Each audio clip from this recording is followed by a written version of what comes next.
Bismillahirrahmanirrahim. Allahumma salli ala sayyidina Muhammad. Allahumma salli ala sayyidina Muhammad. Allahumma salli ala sayyidina Muhammad. Nawaitu ta'allumah wa ta'lim wa tadhkur wa tadhkir wa naf'a wal intifa' wal ifadata wal istifadah wa hassa ala tamassuki bi kitabillahi wa sunnati rasulih sallallahu alaihi wasallam wa du'a ila al-huda wa dalalata ala al-khair ibtigha'a wajhillahi wa mardatihi wa qurbihi wa thawabihi subhanahu wa ta'ala. Subhanallah walhamdulillah wa la ilaha illallah wallahu akbar wa la hawla wa la quwwata illa billahil aliyyil azim. Allahumma salli ala sayyidina Muhammad fatihi lima ughliq wal khati lima sabaq nasiril haqqi bil haqq wal hadi ila siratikal mustaqim wa ala alihi wa sahbihi haqqi qadrihi wa miqdarihi al azim wa la hawla wa la quwwata illa billahil aliyyil azim. Rabbana iftah bainana wa baina bil haqq wa anta khairul fatihin. Rabbi syrah li sadri wa yassir li amri wahlul 'uqdatam min lisani yafqahu qawli wala hawla wala quwwata illa billahil aliyyil azim wala hawla wala quwwata illa billahil aliyyil azim wala hawla wala quwwata illa billahil aliyyil azim. Amma ba'd. Syukur kehadrat Allah Subhanahu wa taala, masih lagi Allah Taala beri peluang kepada kita untuk kita bersama-sama meneruskan pada pembacaan kitab Matan Sulan Munawwaraqi fi ilmi mantiqi, iaitulah sebuah kitab atau matan yang dibangsakan kepada fan ilmu mantiq, ilmu fikiran, ataupun ilmu kita panggil sebagai ilmu logik. Kemudian pada siri yang pertama dan siri yang kedua kita telah habis pada perbincangan muqaddimah. Malam ini insya-Allah kita akan masuk pada faslun fi jawazi ishtighali bihi, iaitu fasal pada menyatakan harusnya bersibuk-sibuk dengannya ilmu mantiq. Bismillahirrahmanirrahim. Qala muallifu rahimahullahu subhanahu wa ta'ala wa nafa'ana bihi wa bi'ulumihi fid dharain amin ya rabbal alamin. Faslun fi jawazi ishtighali bihi wal khulfu fi jawazi ishtighali bihi ala salasatin aqwali fabnu salahi wan nawawi harrama wa qala qaumun yanbaghi an yu'lama wa qawlatun masyhuratun sahihah jawazuhu likamili qarihah mumarisun sunnati wal kitabi liyahtadi bihi ila sawabi. Bismillahirrahmanirrahim. Faslun fi jawazi ishtighali bihi. Faslun, bermula ini itu satu fasal. Fi jawazi, pada menyatakan jawazi boleh ataupun harus, ishtighali bersibuk-sibuk, bihi dengannya ilmu mantiq. Bismillahirrahmanirrahim. Faslun, bermula ini itu satu fasal. Fi jawazi ishtighali bihi, pada menyatakan jawazi boleh, harus, ishtighali bihi bersibuk-sibuk, bihi dengannya ilmu mantiq. Jadi pada fasal kali ini kita akan masuk pada perbincangan tentang harus ataupun boleh kita bersibuk-sibuk ataupun boleh kita mempelajari ilmu mantiq. Kemudian pada tarkib faslun di sini kita buat boleh beberapa i'rab. Satu, boleh faslun ini kita buat khabar bagi mubtada' mahzuf, jatuh takdir haza faslun. I'rab yang pertama yang boleh kita buat pada kata faslun fi jawazi ishtighali bihi. Yang pertama adalah boleh kita i'rab khabar bagi mubtada' mahzuf. Jatuh takdir dia haza faslun. Bermula ini itu bab. Atau bermula ini itu fasal. Kemudian boleh juga kita buat mubtada' dan khabar mahzuf. Jatuh pada takdir faslun fi jawazi ishtighali bihi hadza mahallahu. Boleh. Itu atas pada kata mubtada' khabar mahzuf. Ataupun boleh juga pada kata faslun fi jawazi ini kita buat i'rab maf'u bagi fa'il mahzuf. Jatuh pada takdir faslun iqra'u fasla fi jawazi ishtighali bihi. Boleh juga. Ataupun kita buat i'rab jar majrur. Jar majrur iqra' fi fasli jawazi ishtighal. Boleh. Maka faslun fi jawazi di sini boleh kita buat 4 wajah i'rab. 2 daripadanya daripada pembacaan wa yasihu qira'atuhu birraf'i. Itu ada 2. Kita baca rafa', iaitulah mubtada' khabar mubtada' mahzuf. Yang kedua mubtada' dan khabar mahzuf. Itu bacaan rafa', faslun ataupun haza faslun. Ataupun faslun fi jawazi ishtighali bihi. Tu. Jadi boleh pilihlah sama ada kita nak buat i'rab khabar mubtada' mahzuf ataupun mubtada' khabar mahzuf, ataupun kita nak buat maf'ul bagi fi'il mahzuf, ataupun jar dengan majrur. Majrur dengan harfun jar. Boleh. Itu boleh pilih sama ada kita nak buat i'rab salah satu daripada apa yang saya sebutkan tadi. Cuma di sini kita buat i'rab yang paling mudah, iaitulah i'rab khabar mubtada' mahzuf. Jatuh takdir dia hadza faslun. Bermula ini itu satu fasal fi jawazi pada menyatakan boleh ishtighali bihi, bersibuk-sibuk bihi dengannya ilmu mantiq. Habis. Itu pada pembicaraan faslun fi jawazi ishtighali bihi. Kemudian kita masuk pada perbahasan. Bismillahirrahmanirrahim. Wa khulfu fi jawazi ishtighali bihi ala salasatin aqwali. Wa khulfu, dan bermula khilaf. Dengan makna ikhtilaf lah, ai ikhtilafu. Dan bermula khilaf, yakni ikhtilaf. Fi jawazi, pada membolehkan ishtighali, bersibuk-sibuk dengannya bihi, dengannya ilmu mantiq, ala salasatin aqwali, itu di atas ataupun sabit atas 3 qaul ataupun pendapat. Maka di dalam isu ataupun bait yang pertama ini, musannif nak menerangkan kepada kita, di dalam mempelajari ilmu mantiq, para alim ulama mereka berbeza ataupun berikhtilaf di dalam menentukan keharusan.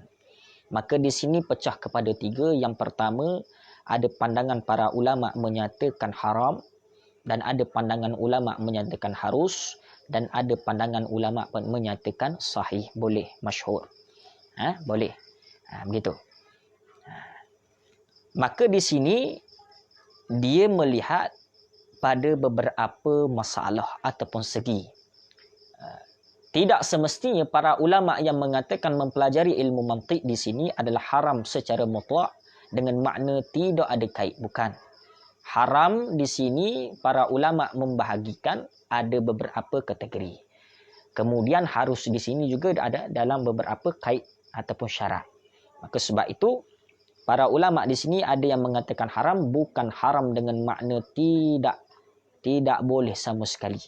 Maka haram di sini ada dipanggil kaid, kaid di masa mana yang tidak boleh ataupun mantik mana yang tidak boleh.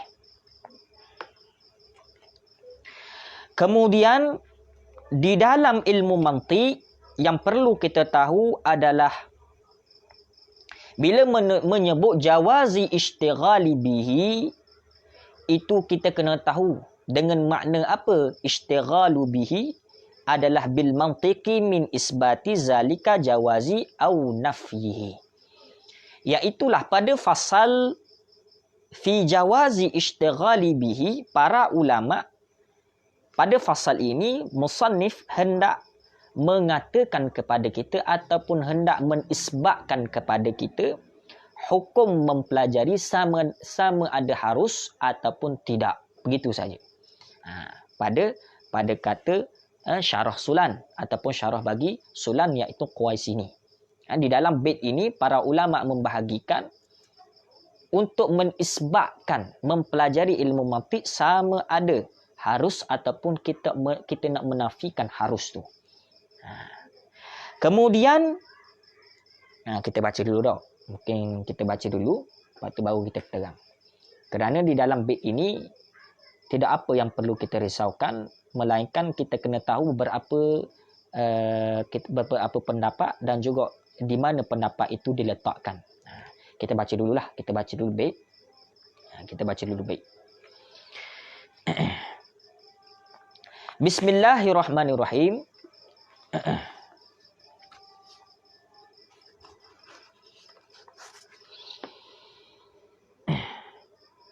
Fabnus salahi wan nawawi harrama wa qala qaumun yanbaghi an yu'lama.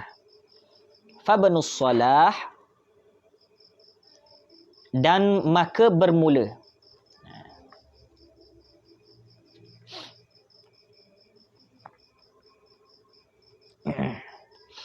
Maka bermula ini, maka bermula Ibnu Salahi, iaitu Ibnu Salah ini itlaq pada kata Syekh Abi Amri ataupun kita panggil Abi Salah ataupun Ibnu Salah. Maka bermula Ibnu Salah dan wan Nawawi, Imam Nawawi itu harrama, itu menghukumkan haram oleh keduanya Ibnu Salah dan Imam Nawawi. Wa qala qaumun yanbaghi an yu'lama, dan telah berpendapat. Ini wa qala qaumun dengan makna Imam Ghazali dan juga orang yang mengikuti Imam Ghazali. Wa qala qaumun dengan makna Imam Ghazali dan orang yang mengikuti Imam Ghazali. Qaumun yang bagi an yu'lama, berpendapatlah satu kaum, iaitu Imam Ghazali dan juga orang yang mengikutinya, sepatutnya oleh bahawa an yu'lama, dikenal akan dianya ilmu mantiq. Maka di sini di dalam bait ini ada dua pandangan. Satu yang mengatakan haram dan satu lagi mengatakan yang bagi dengan makna yahsun ataupun dengan makna mustahab, harus, ataupun dengan makna seperlunya, kena belajar gitu. Wa qaulatun masyhuratun sahihah, dan bermula pendapat yang masyhur. Dan bermula pendapat yang masyhur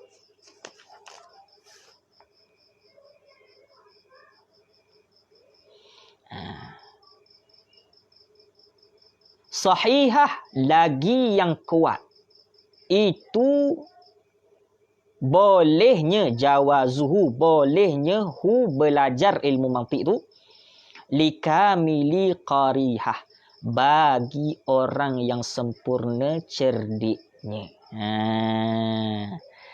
Maka terdahulu dalam bait yang kedua, iaitu Ibnu Salah dan juga Imam Nawawi radhiyallahu taala anhu, mereka berdua mengatakan haram mempelajari ilmu mantiq. Kemudian berpendapatlah Imam Ghazali dan juga orang yang mengikuti Imam Ghazali dia berpandangan bahawa mempelajari ilmu mantik harus. Kemudian satu kaul yang mengatakan masyhur, iaitu kaul yang masyhur, iaitu kaul yang kuat, yang mengatakan boleh kita mempelajari ilmu mantik. Bagi siapa? Bagi orang yang cerdik. Orang yang cerdik dengan makna ulama ataupun orang yang dikhususkan untuk mempelajari ilmu mantik. Mumarisi sunnati wa kitabi liyahtadi bihi ila sawabi. Kita baca perhabis dulu matan, lepas tu bagi terang. Mumarisi sunnati wal kitabi lagi. Lagi.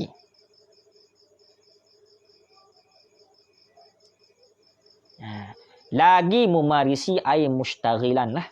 Mustaghilan dengan makna bersibuk-sibuk. Lagi mumarisi sunnati, lagi yang mahir sunnah. Ayat itu yang mahir dengan hadis Rasulullah sallallahu alaihi wasallam. Wal kitabi, lagi Al-Quran dengan makna Al-Quran. Yahtadi bihi ila sawabi, supaya jadi ilat pada kata mumarisi sunnati wal kitabi, supaya bahawa terpetunjuk ianya seseorang bihi, ianya seseorang dengannya ilmu mantik itu ila sawabi, kepada yang benar. Itu. Maka bila mana mengatakan dalam satu kaul yang mengatakan masyhur, iaitu mempelajari ilmu mantik, iaitulah bagi orang yang cerdik dengan makna ulama, mereka ini sangat sepatutnya mempelajari. Mumarisi dengan makna mustaghilan, kena bersibuk-sibuk. Bagi siapa? Bagi orang yang mempelajari hadis Rasulullah dan juga wal kitabi, iaitu Al-Quranul Karim. Kerana apa? Liyahtadi bihi ila sawabi, kerana untuk mendapat petunjuk ataupun jalan ila sawabi, bagi kebenaran. Maka di sini perlu kita tahu bahawa di dalam mempelajari ilmu mantik, dia ada dua perkara yang perlu kita tahu. Para ulama membahagikan ilmu mantik kepada dua. Yang pertama, ilmu mantik yang untuk menolak syubhat kaum falasifah ataupun kaum falsafah. Yang kedua, ilmu mantik yang mukhtalif dengan falsafah. Ada dua bahagian di dalam ilmu mantik. Yang pertama, ada ilmu mantik yang mana kita mempelajari ilmu mantik adalah untuk kita menerak daripada syubhat orang-orang falsafah, yang mana mereka orang falsafah mengatakan bahawa dunia ini qadim. Dunia ini qadim, mereka mengatakan. Maka mempelajari ilmu mantik adalah harus di ketika itu. Di ketika mana? Di ketika kita nak rak orang yang mengatakan dunia ini qadim. Bila mana kita nak rak orang itu jatuh pada fardu kifayah. Mesti ada seorang yang melawan. Kemudian memberhentikan ataupun menafikan ajaran orang falsafah yang mengatakan dunia ini qadim. Qadim dengan makna qadiman lah, dengan makna qadim, maka wajib di ketika itu kena belajar. Wajib dihentikan bagi orang falsafah. Maka sebab itu yang pertama bagi orang yang mempelajari ilmu mantik. Untuk apa? Untuk menolak golongan-golongan falsafah. Yang kedua, mempelajari ilmu mantik. Yang kedua adalah ilmu mantik yang bersifat mukhtalif, bercampur gaul dengan falsafah. Dengan falsafah ataupun falasifah. Maka bila mana ilmu mantik yang kedua ini, yang mana ilmu mantik yang bercampur gaul mukhtalif dengan golongan falsafah, para ulama berbeza pandangan tentang bergeluman ataupun bersibuk-sibuk seseorang itu mempelajari ilmu mantik. Kalau ilmu mantik yang pertama tadi iaitu untuk merak, mempelajari beberapa kaedah untuk merak golongan falsafah, maka ini fardu kifayah. fardu kifayah, iaitu harus. Kemudian menghentikan golongan falsafah, iaitu wajib. Wajib menghentikan. Kemudian ada satu cabang lagi, iaitu ilmu mantik yang mukhtali dengan falsafah, iaitu yang bercampur gaul dengan golongan falsafah. Maka bersibuk-sibuk di dalam ilmu mantik yang mukhtali dengan falsafah ini, maka para ulama berbeza pandangan. Berbeza pandangan.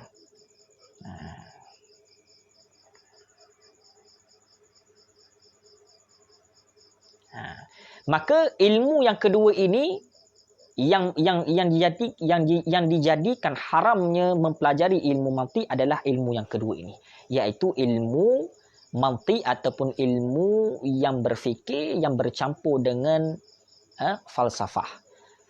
Ada juga para ulama seperti Imam Ghazali radhiyallahu taala anhu, ada beberapa golongan ataupun pendapat yang mengatakan Imam Ghazali ini terpengaruh dengan falsafah. Sebenarnya itu bukan itu pandangan ataupun itu tuduhan yang sangat liar. Kerana perlu kita tahu Imam Ghazali radhiyallahu taala anhu di ketika beliau ingin rok golongan falsafah, Imam Ghazali bukanlah terpengaruh, bukan. Sudah pasti kalaulah kita nak mengkaji ataupun kita nak rok sesuatu kumpulan, sudah pasti perlu kita mempelajari dahulu selok-belok kumpulan itu. Selok-belok kumpulan itu. Maka beberapa golongan lah yang mendakwa bahawa Imam Ghazali telah terjerumus di dalam kancah atau perangkap falsafah. Sebenarnya tidak betul. Sebenarnya Imam Ghazali bukanlah terperangkap, tetapi Imam Ghazali menggunakan ajaran falsafah untuk rok balik golongan falsafah. Maka sebab itu beberapa golongan dia menakal beberapa di dalam kitab Imam Ghazali seperti Tahafut Falsafah. Sebenarnya dalam kitab itu bukan menggambarkan Imam Ghazali bercampur gaul mukhtali dengan falsafah, tidak. Tetapi Imam Ghazali nak menggambarkan golongan falsafah begini. Bukan ertian Imam Ghazali memasukkan ataupun menakalkan beberapa ajaran dari golongan falsafah menandakan Imam Ghazali mukhtali dengan falsafah, tidak. Tetapi nak menandakan bahawa ini ajaran golongan yang sesat. Begitu saja. Lepas tu Imam Ghazali membawa beberapa hujah untuk melawan golongan falsafah. Perlu kita tahu di situ untuk supaya kita tahu manhaj Imam Ghazali radhiyallahu taala anhu. Tu.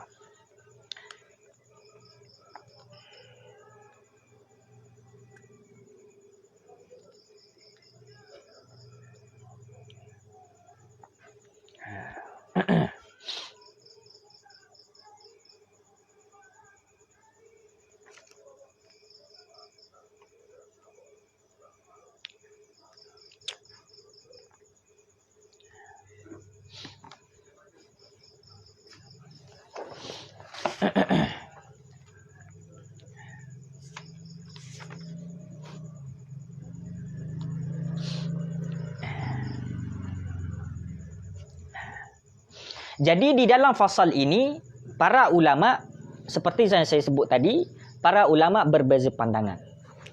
Ya.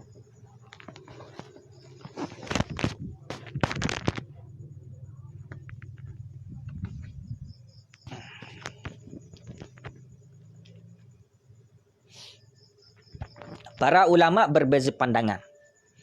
Yang pertama tadi, yang kita sebutkan tadi, bait yang pertama adalah Imam Nawawi radhiyallahu taala anhu dan juga Ibnu Salah, beliau mengatakan mempelajari ilmu mantik adalah haram. Adalah haram.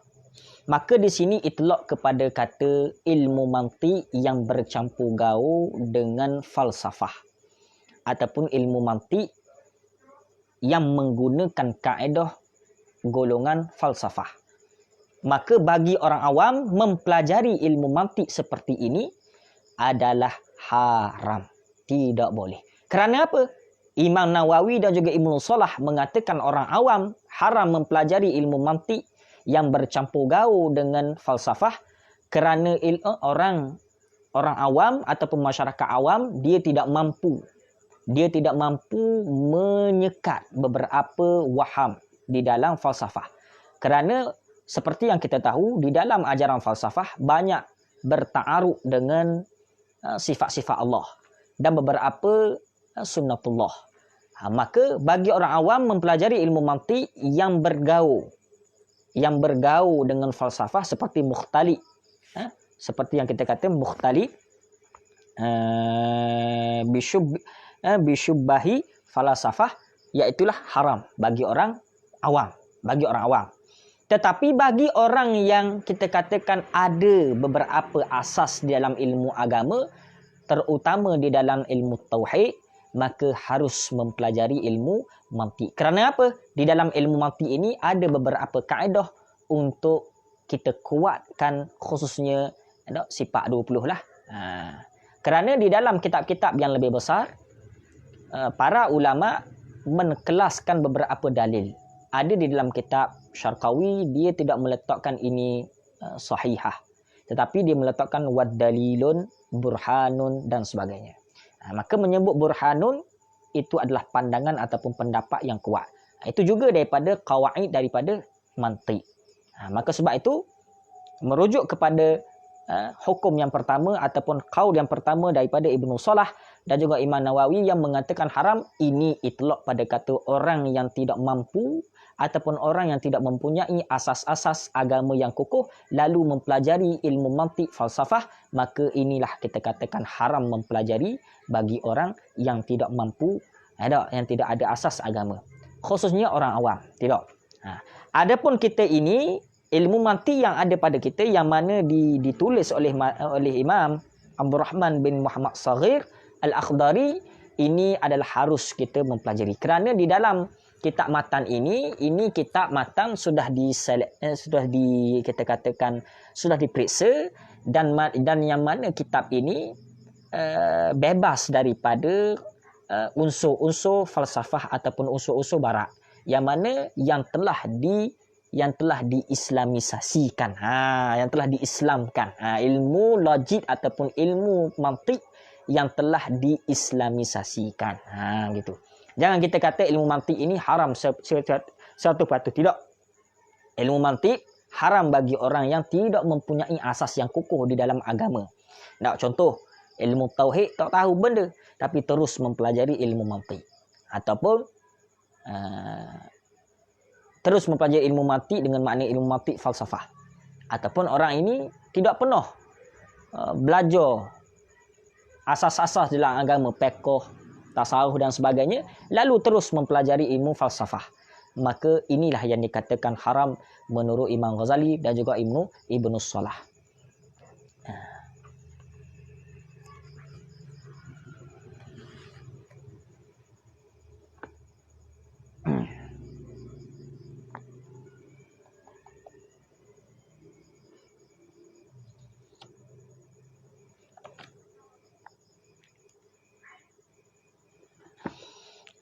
Kemudian wa qaulatun masyhuratun sahihah, dan pandangan yang paling masyhur, dengan makna masyhur ini yang benar daripada pandangan yang haram dan juga yang harus, maka wa qaulatun masyhuratun sahihah, iaitulah pandangan yang paling masyhur, iaitulah jawazuhu likamili qarihah, iaitu boleh kita mempelajari ilmu mantik.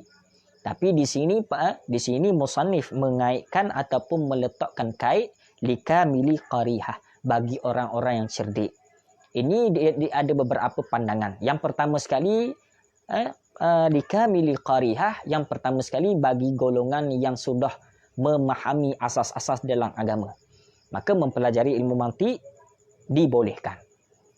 Adapun golongan yang tidak ada asas lagi di dalam mempelajari ataupun dalam agama, maka ia masih lagi ihtimal sama ada boleh ataupun tidak. Kerana di sini akan bersangkut paut pada keilmuan yang mana ditaqaddum dan yang mana diakhir, yang mana didahulukan dan yang mana diakhirkan.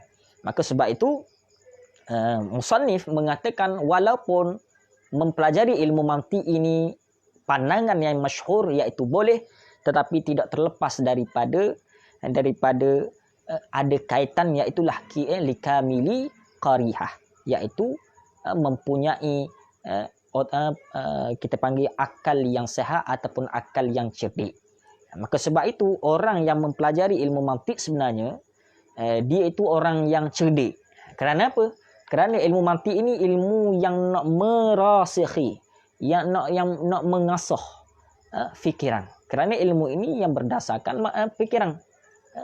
Nak mengajar diri kita ini berfikir. Sama ada berfikir itu melibatkan yang betul ataupun berfikir dengan melibatkan yang salah. Sudah pasti itulah di sini adalah berfikir dengan betul lah.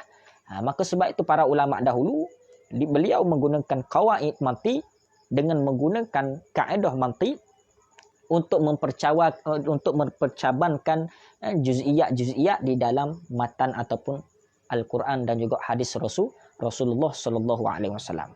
Maka sebab itu bila mana musannif mengatakan walaupun pandangan yang masyhur adalah harus mempelajari ilmu mantik, tetapi tidak terlepas daripada kaitan, iaitulah mesti orang yang mempelajari ilmu mantik itu mempunyai akal yang cerdik ataupun akal yang sehat. Akal yang sehat.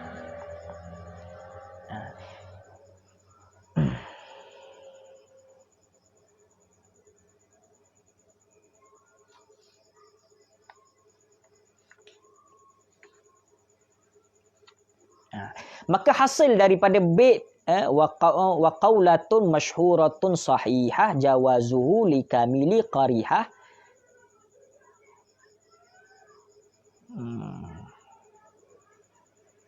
Maka hasil di sini adalah jawazu istighali bil mantiki bila syartin, iaitulah mengharuskan bersibuk-sibuk bagi orang cerdik atau bagi orang yang telah melepasi syarat-syarat ataupun melepasi asas-asas dalam agama, maka mempelajari ilmu mantik adalah harus tanpa kait dengan syarat, bila syartin.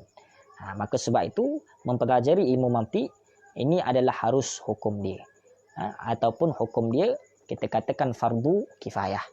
Di dalam jarak masafatul qasri, maka mesti kena ada seorang yang mahir di dalam ilmu mantik. Untuk apa? Untuk merok golongan-golongan yang kita katakan syubhat di dalam ilmu tauhid. Kerana zaman kita ini, akhir zaman ini memang terlalu banyak golongan-golongan yang semabuk ataupun keliru di dalam memahami ilmu tauhid. Maka sebab itu di dalam jarak masafatul qasri, maka mesti ada seorang yang mempelajari ataupun mahir di dalam memahami ilmu mantik. Menyekat golongan, kita katakan golongan falsafah. Yang mana golongan falsafah, mereka mendakwa bahawa dunia ini qadim. Maka itlaq pada kata qadim, maka ada dua qadim lah kalau mereka kata ada qadim.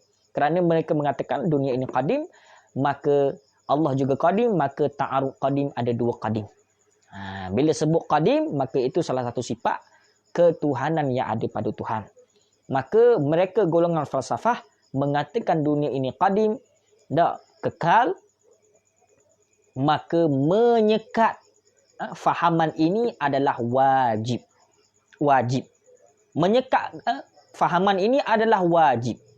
Adapun mempelajari ilmu mantik di dalam jarak masafatul qasri, ini fardu kifayah. Seorang sahaja ada di dalam jarak dua marhalah ini, maka sudah terlepas daripada tanggungan mempelajari ilmu mantik. Begitu.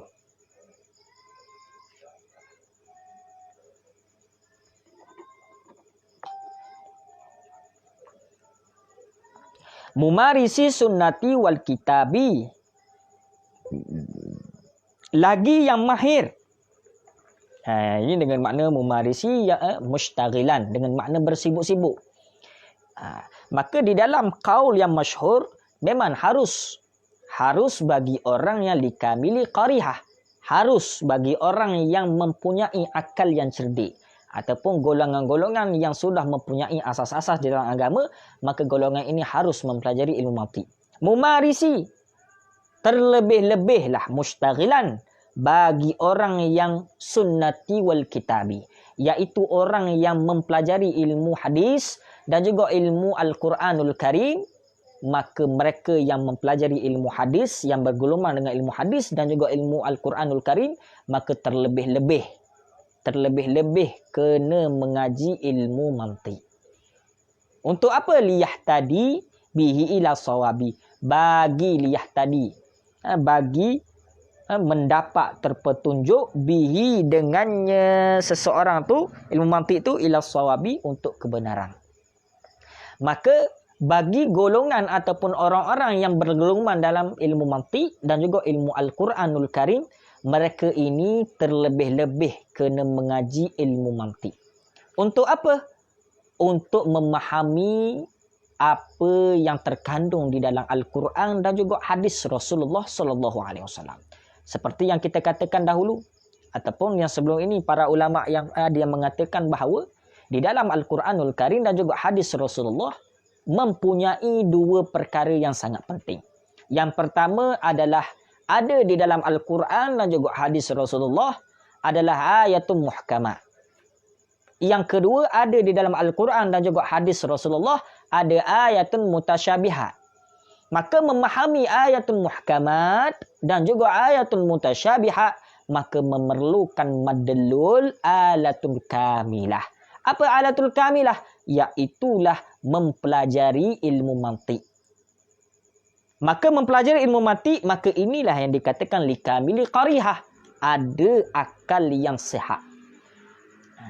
Maka bukan mudah kita nak memahami Al-Quran dan juga hadis. Di samping kita memahami ilmu balaghah, iaitu bayan badik ma'ani, yang paling terkhusus lagi di dalam mempercabankan juz'iyat surah-surah yang ada di dalam Al-Quran dan juga hadis, maka nak mempercabankan pandangan ataupun nak mentarjihkan ataupun nak mengeluarkan sesuatu di dalam Al-Quran dan juga hadis, maka para ulama dahulu mereka berlazim-laziman dengan ilmu mantiq. Untuk apa ilmu mantiq ini digunakan? Memahami Al-Quran dan juga hadis bagi menyekat segala pandangan yang melanggar daripada hukum syarak. Seperti di dalam ayat Allah Subhanahu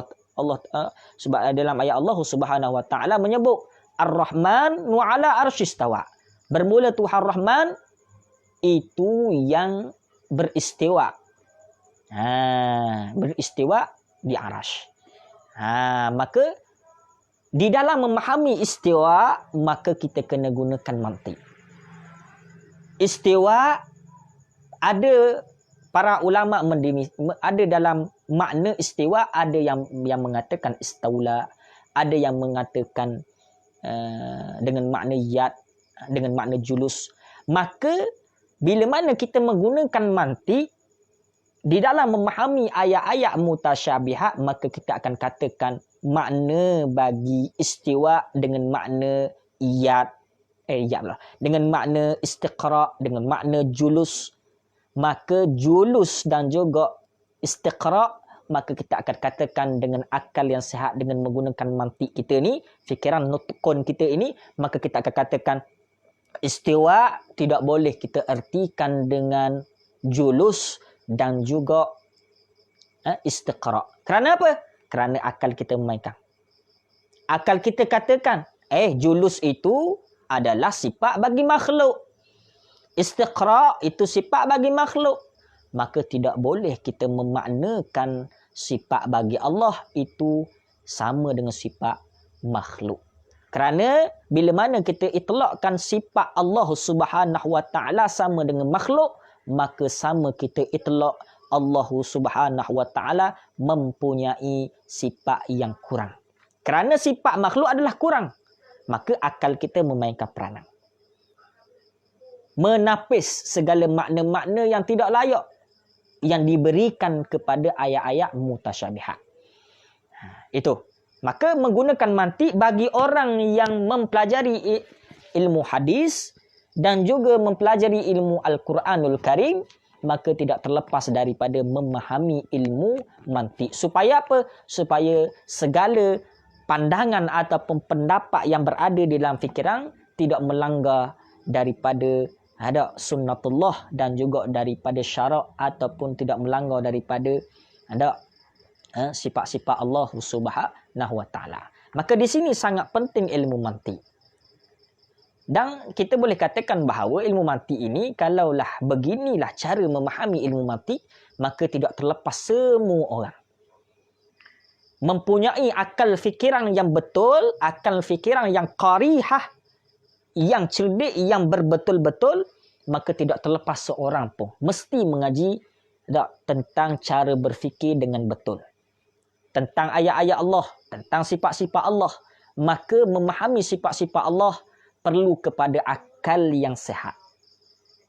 Dan akal ini yang akan menyaring mana sifat-sifat bagi makhluk dan mana sifat-sifat bagi Allah. Maka sebab itu para ulama ada yang mengarang satu kitab, iaitulah kitab tentang makhluk, tentang ma'kulat, tentang fikiran.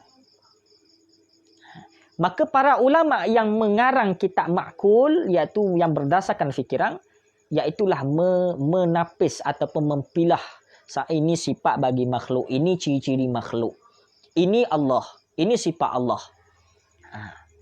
Maka para ulama mereka kenapa menulis kitab tentang makhluk, ciri-ciri makhluk, supaya kita berfikir. Ini ciri makhluk, makhluk ini kurang, makhluk ini ada tinggi, ada pendek, ada besar, ada lebar, ada suthun, ada khattun. Maka semua ini adalah berkaitan dengan ilmu mantik, bagaimana kita nak berfikir dengan cara yang betul. Dan kalaulah begini cara memahami ilmu ataupun ilmu tauhid, cara memahami tentang ayat-ayat mutasyabihat, maka seorang pun di kalangan kita ini tidak terlepas. Kerana apa? Kerana mempelajari ilmu mantik asal dia fardu kifayah. Kalaulah kita katakan di dalam jarak masafatul qasri ini tidak ada seorang pun yang mempelajari, maka kita ni kena ambil keputusan ging ngaji. Jangan kita agak korang jarak masafatul qasri ni adalah tu mengaji ilmu mantik. Tak payah ngajilah, aku dah ngajilah. Adalah tu orang ngaji ilmu mantik. Siapa? Kita kena tahu yang mengaji ilmu mantik tu siapa, di mana kena mengaji, ataupun di mana dia mengaji ilmu mantik, kitab apa yang dia mengaji ilmu mantik. Kerana golongan, kita katakan golongan Wahabi dan juga golongan Syiah, mereka juga ada mantik. Mereka menolak mantik kita, tapi mereka menggunakan mantik buatan mereka, yang mana mantik mereka itu tertolak daripada asal istilah dari sudut lughah mantik ataupun nutqun. Kerana asal mantik adalah berfikir, maka mereka golongan-golongan yang tidak sukakan kepada ada manhaj ahli sunnah wal jamaah, mereka menolak mantik kita dan mereka menggunakan mantik mereka langsung ta'arud dengan istilah ataupun lughah yang mana yang dikatakan mantik dari sudut fikiran. Maka sebab itu, walaupun kita katakan fardu kifayah mempelajari ilmu mantik, tetapi tidak terlepas kalaulah kita tidak tahu siapa yang mempelajari fardu kifayah, walaupun kita katakan di dalam jarak masafatul qasri, dua marhalah ini perlu ada seorang yang mempelajari, perlu kita tahu juga siapa orang yang mengambil tanggungjawab fardu kifayah. Di dalam jarak dua marhalah ini perlu kita tahu siapa yang alim di dalam ilmu mantik. Kalaulah kita tidak tahu lagi siapa yang mengaji ilmu mantik dengan makna orang yang mengaji, kita katakan dia selalu baca kitab mantik ataupun kitab-kitab ilmu tauhid. Kalaulah kita tidak tahu lagi siapa, maka di ketika itu semua lagi masih waham di dalam fardu kifayah. Boleh jadi tidak ada, ataupun boleh jadi ada tapi tidak tatbik, tidak kuat, tidak tamakun, tidak betul-betul kuat. Maka sebab itu, kalau bila dalam keadaan ini, kita mesti mengambil inisiatif, kita sendiri pergi ngaji. Di samping kita ini sebagai wakil melepaskan fardu kifayah di dalam jarak dua marhalah, yang paling penting ataupun yang paling benefit yang kuat, kita katakan kita untuk gunakan dalam diri kita sendiri.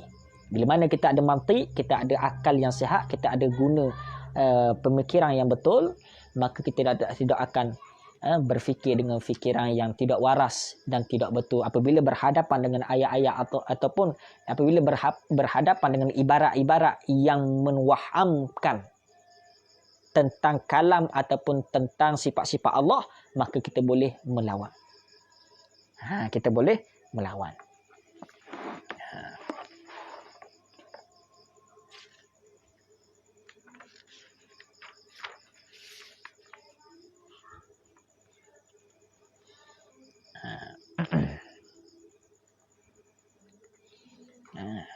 Maka secara garis kita katakan kesimpulannya, di dalam fasal yang pertama ini, mantik ia terbahagi kepada dua. Yang pertama ada mantik yang mukhalid binisbati falasifah, iaitu ada mantik yang bercampur gaul dengan falsafah. Maka mantik yang bercampur gaul dengan falsafah, maka para ulama khilaf dalam mengharuskan mempelajari ilmu mantik yang bersifat mukhalid dengan falsafah. Ada satu lagi ilmu mantik yang mana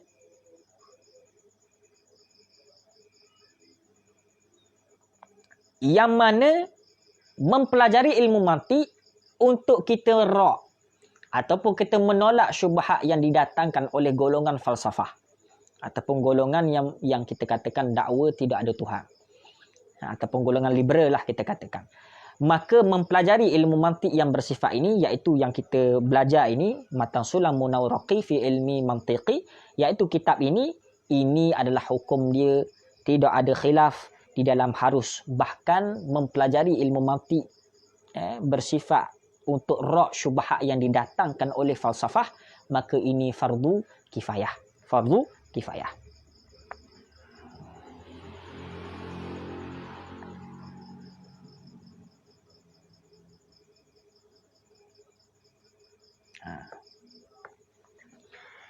Pukul apa dah? Cuma di dalam fasal yang kita katakan faslun fi jawazi ishtighali bihi ini, dia tidak ada, kita katakan tidak susah, kerana fasal ini hanya membincangkan tentang hukum hakam ataupun hukum-hukum tentang mempelajari ilmu mantik saja. Maka secara khususnya ataupun secara kesimpulannya, Imam Nawawi dan juga Ibnu Salah, iaitu Sayyid Al-Amir, Ibnu Amir, mengatakan mempelajari ilmu mantik adalah haram. Kerana apa? Kerana ini mempelajari ilmu mantik yang haram ini, yang dikatakan Imam Nawawi dan juga Ibnu Salah, ini tertakluk ataupun diitlakkan kepada golongan-golongan yang tidak ada asas-asas agama, dan juga mempelajari ilmu mantik yang bersifat bercampur gaul dengan falsafah. Walaupun ada khilaf tentang mempelajari ilmu falsafah, mempelajari mukhalid mantik dengan falsafah, maka ini walaupun ada khilaf, tapi kita letak secara haram juga. Kerana apa? Untuk menolak secara waham bagi golongan-golongan masyarakat awam untuk mempelajari ilmu mantik yang bergaul ataupun mukhalid dengan falsafah. Kemudian ada sebahagian pandangan yang mengatakan harus. Ini pandangan daripada Imam Ghazali dan juga orang-orang yang mengikuti Imam Ghazali. Maka Imam Ghazali mengatakan bersibuk-sibuk ataupun mempelajari ilmu mantik ini adalah harus. Ini adalah harus. Maka mempelajari ilmu mantik yang mana yang dikatakan oleh Imam Ghazali dan juga beberapa ulama yang lain mengikuti Imam Ghazali, maka ini itlaq kepada ilmu mantik yang nak merak ataupun ilmu mantik untuk yang menolak syubhat yang didatangkan golongan falsafah. Golongan falsafah.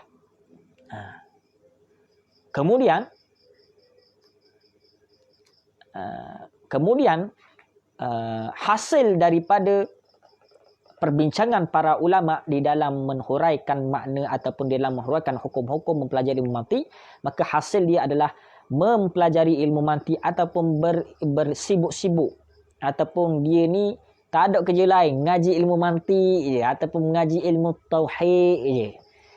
Maka mengaji ilmu tauhid dan juga mengaji ilmu mantik ini, kalau mengaji ilmu tauhid adalah wajib, Wajib ain kalau mengaji ilmu mantik ini tidak dilarang, bahkan diharuskan mempelajari bila syartin dengan tanpa syarat.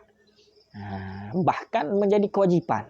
Kalaulah di dalam jarak masafatul qasri tidak ada orang, maka kita kena ke depan mempelajari ilmu mantik. Tapi di dalam jarak masafatul qasri ada seorang yang mempelajari ilmu mantik, maka kita telah terlepas kerana mempelajari ilmu mantik secara asasnya adalah fardu kifayah. Sebenarnya fardu kifayah ni seperti dia dikatakan Piu Faiz adalah sebenarnya wajib. Fardu kifayah ni sebenarnya wajib. Kerana fardu kifayah ni walaupun wakil lah kita katakan, seorang daripada jarak masafatul qasri belajar ilmu mantik, maka kita terlepas. Tapi kita ni tahu ke siapa yang mengaji? Dan orang yang mengaji tu betul-betul lepas ke ataupun tidak? Kalau tak lepas, dengan kita tak lepas. Tapi kalau kita mengaji bersibuk-sibuk, maka kita telah tahu, bagi fardu kifayah ni dah lepas dah bagi dia aku ni. Dan untuk orang ramai. Kerana kita tahu diri kita sendiri yang belajar. Maka kalau kita tak tahu lagi, maka selama itulah menjadi misteri siapa yang mempelajari, tak tahu. Maka sebab itu kita kena mengingat-ingati di antara satu sama lain. Disebut di dalam kitab, saya rujuk dalam kitab Natijah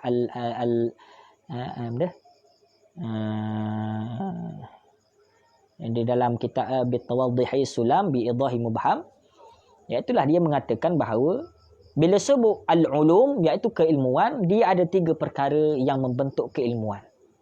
Yang pertama al-idraki, yang kedua wal malakati, malakah, yang ketiga wal ilmi wal mudawwani, kal ilmi fiqhi wa usulihi wat tauhidi wal mantiqi wal itlaqu, ilmi ala idraki haqiqatun wa ala malakati wa ilmi mudawwani mujawwazun.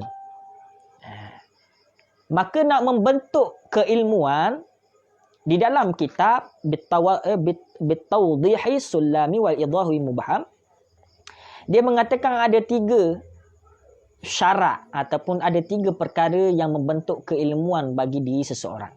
Yang pertama, seseorang itu perlu ada idrak.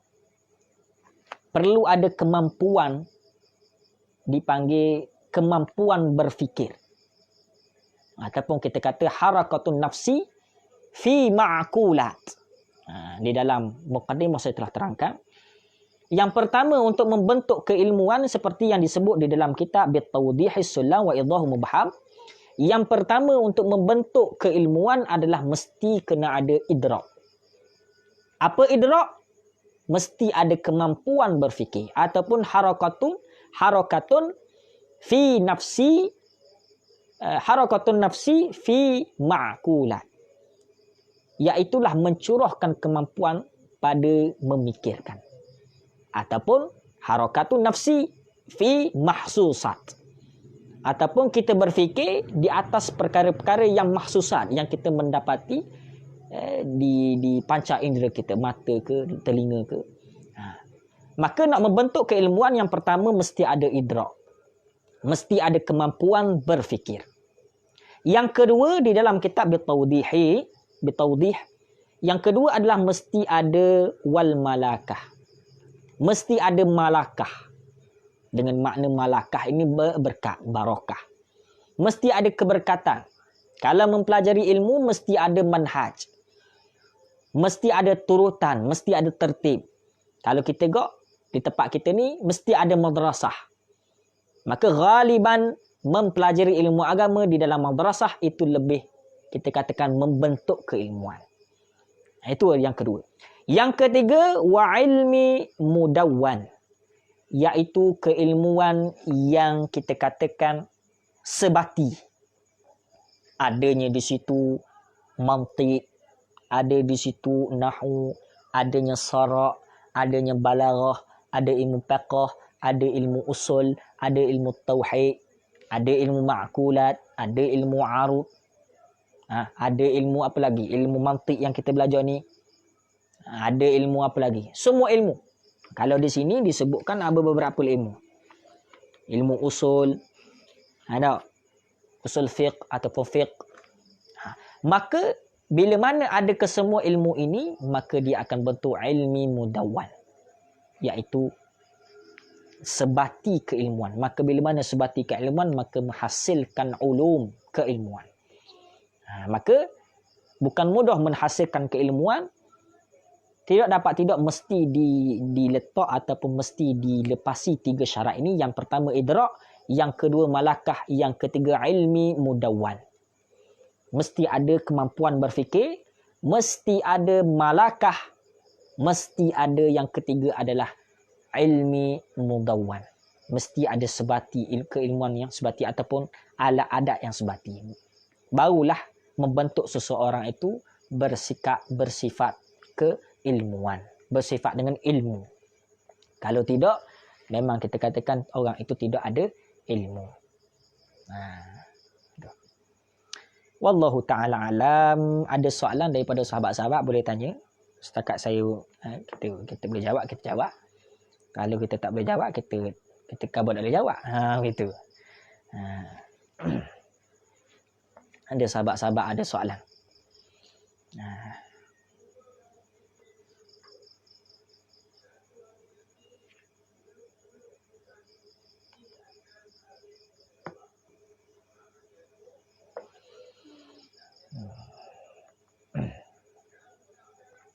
Ada?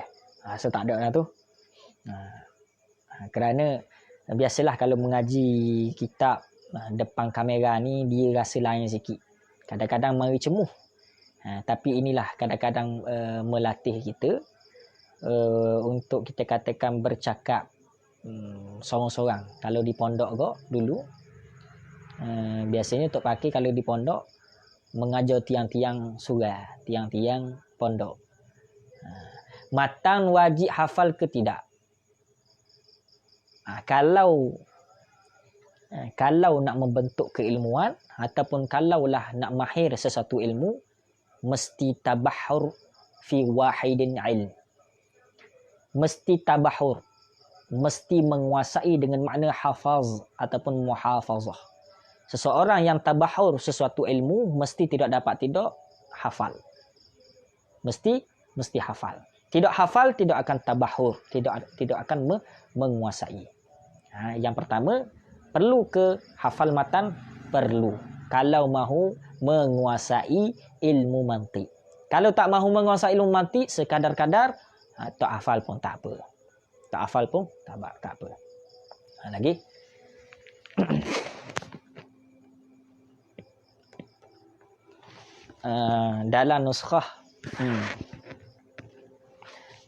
Dalam nuskhah saya dia tulis sulam qarihah.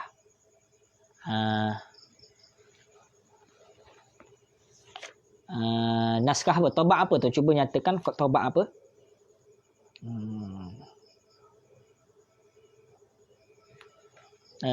Cuba nyatakan tobak apa?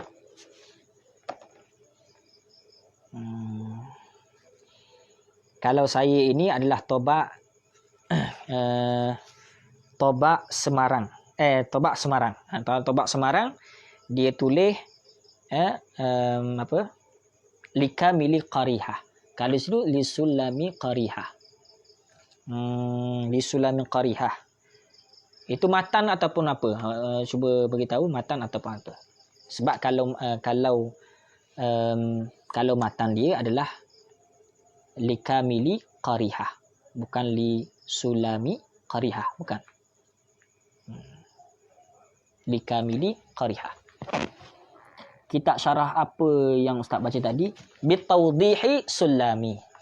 Bitawdihi sulami. Ini. Wa idahu mubham. Kitab ni. Nampak tak? Ini kitab hasyiah lah kita panggil. Syekh Ahmad Abdul Mu'in bin Yusuf Ad-Damanhuri. Jazakallah wa iyyakallah wa iyyak. Man hafazal mutun hazal funun. Lagi.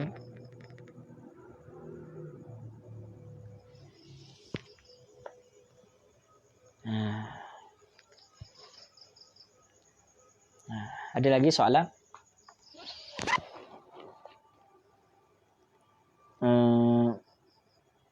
Sama macam nuskahana Tabak Ibnu Salah Jawazi Lusulami Qarihah Jawazi Likamili Qarihah Tabak Ibnu Salah.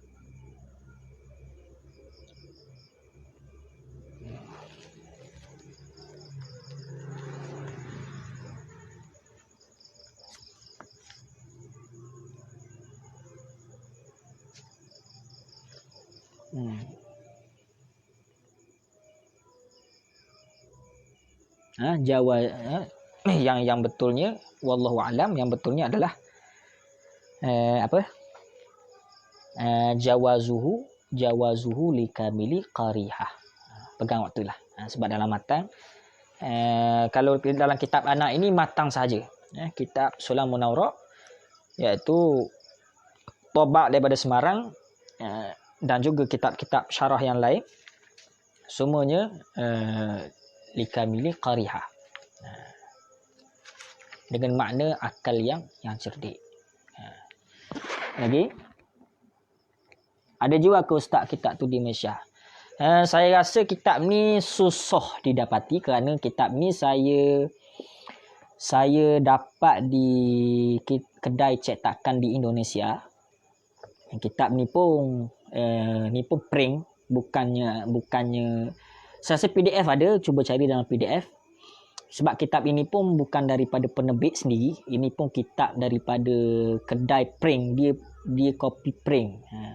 Kebetulan saya pergi ke kedai dia, saya nampak kitab ini terus saya beli. Kedai kawan saya lah di Aceh, iaitu Bravo Darussalam. Tapi kalau sahabat-sahabat nak, boleh bagi tahu saya, insya-Allah saya cuba pesan lah kitab yang dicetak oleh Bravo Darussalam. Ini kawan saya lah di Aceh. Kalau siapa-siapa nak kitab ni boleh. Kitab ini sangat bagus. Ini hasyiah bagi Allahumma baham. Ada lagi?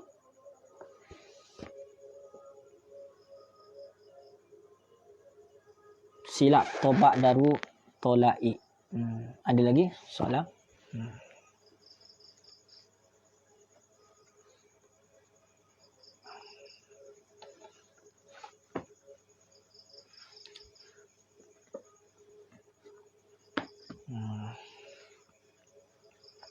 Ada lagi soalan?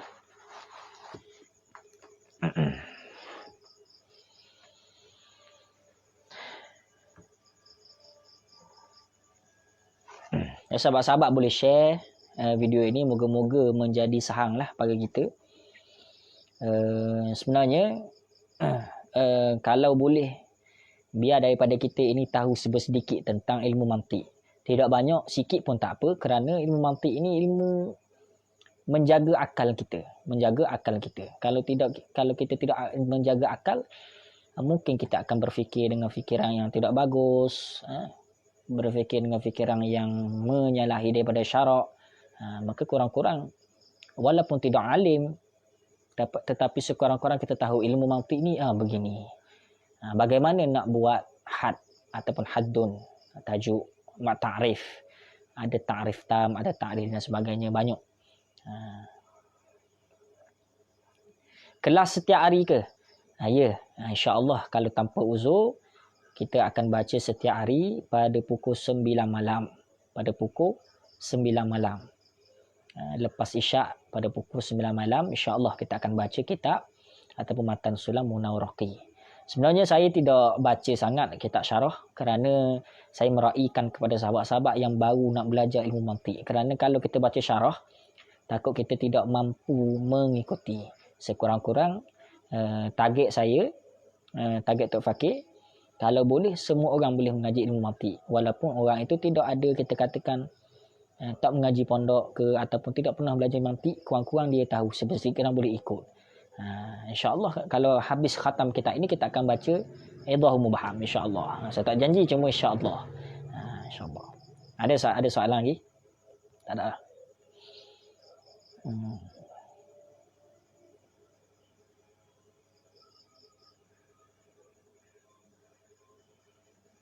Jadi setakat saja pada malam ini, insya-Allah moga-moga kita akan bertemu lagi pada esok hari pada fasal yang seterusnya.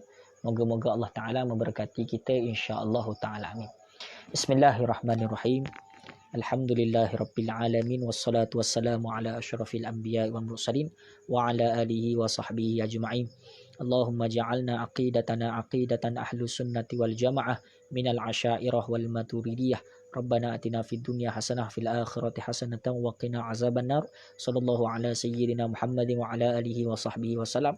Walhamdulillahirabbil alamin. Assalamualaikum warahmatullahi taala wabarakatuh.